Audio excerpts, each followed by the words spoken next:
Parmi les patients Covid en réanimation, il y en a un qui se souviendra longtemps de ce mardi 3 novembre. Deuxième jour à l'hôpital de Valenciennes et nous croisons la route d'André Boulinguier, 68 ans. Après 10 jours de coma artificiel, sa respiration est redevenue autonome. Il a pu être extubé ce matin et son infirmière a une surprise pour lui. Je suis sa femme. Je vous le passe. Ça va, ma fille? Allô? Ça va? T'es revenu quand même. Hein? Qu'est-ce qui nous a fait peur? Pleurer.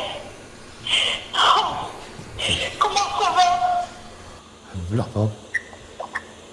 T'as encore du mal à parler, mais ça viendra. Ça va venir tout doucement. Un sourire, une bonne nouvelle. Pour les soignants, tout est bon à prendre. Car bien souvent dans le service, seules des machines tiennent la mort à distance.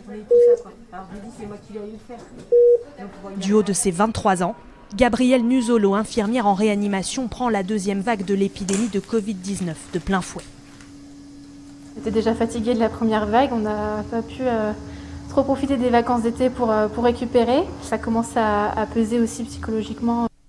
Aujourd'hui, elle contrôle l'état de cette patiente atteinte du Covid et plongée dans un coma artificiel il y a 15 jours.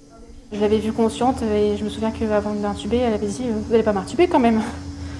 Et on a dû lui annoncer quand même que si, et qu'on n'avait pas trop le choix parce que là, sinon ça allait être trop tard. C'est un moment. C'est ça quand vous la voyez maintenant comme ça? Ça fait mal au cœur. Dans la chambre voisine, les kinésithérapeutes s'occupent de cette dame qui est consciente. Une patiente âgée, diabétique, sans doute contaminée par des proches.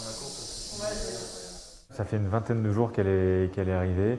C'est une dame qui vit un peu seule à la maison, mais qui a beaucoup de visites de sa famille, qui est arrivée sur urgence d'un état respiratoire déjà très altéré.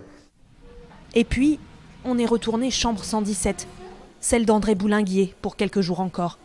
Le temps qu'il reprenne des forces, il n'a qu'une hâte, retrouver sa famille. Là, vous avez envie de profiter de la vie? Oui. C'est important? Oui, parce que la vie est courte. C'est pour ça que ça... Et les gens ne s'en rendent pas compte. Ce soir, 2 lits de réanimation restent non occupés. Pour les soignants, une seule question, jusqu'à quand ?